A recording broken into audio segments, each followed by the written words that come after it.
100 foot लंबी कब्र जिसकी लंबाई हर साल बढ़ती रहती है और एक ऐसी लाश जो अपने कटे हुए सर को अपने हाथों में उठाए हुए आती है। जानिए ये कब्र पाकिस्तान के किस इलाका में और किस जगह मौजूद है और इसके पीछे क्या राज है। इस दुनिया में आपने कई बड़े और हैरत अंगेज मकामात, पुरअसरार जगहें और पुरअसरार कब्रिस्तान देखे होंगे और उनके बारे में वाक़यात भी सुने होंगे, लेकिन आज हम जिस कब्र के बारे में आपको मालूमात देने जा रहे हैं इनके बारे में आपने बिल्कुल भी पहले नहीं सुना होगा।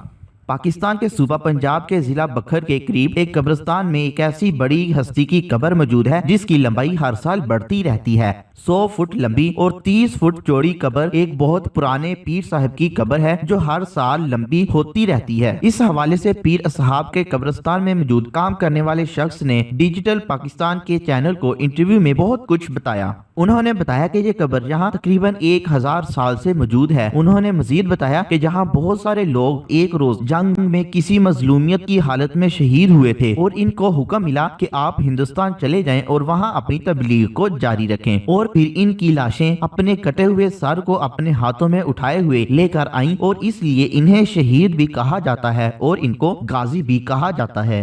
कब्र के हुजम में इजाफे से मुतल्लिक लोग कब्रिस्तान के मतवली पे शक करने लग गए कि ये जानबूझकर कब्र को लंबा करता है। तो फिर पीर असहाब के कुछ बुजुर्गों ने इजाफी कब्र की मिट्टी को हटा दिया और फिर जब सुबह आके देखा तो कब्र का साइज उतना ही लंबा हो चुका था। उन्होंने ख्वाब में कुछ लोगों को कुछ खास निशानियां बताई और उन निशानियों के ऊपर इनके मज़ारात बन गए। लोग जहाँ आते हैं, मन्नत मांगते हैं, कुरान ख्वानी करते हैं और पढ़कर इनकी कब्र को बख्शते हैं और इस तरह इनकी मन्नतें पूरी हो जाती हैं। और जो लोग इस कब्र पर चादर चढ़ाने के लिए आते हैं तो वो कब्र की फरमाइश करके चादर लेके आते हैं, लेकिन जब चादर कब्र पे डाली जाती है तो चादर कम पड़ जाती है। हालांकि लोग कब्र की फरमाइश से ज्यादा की चादर लेके आते हैं, लेकिन कब्र की ये करामत है कि इसके ऊपर डाली जाने वाली चादर कब्र के कुल हुजम से कम पड़ जाती है।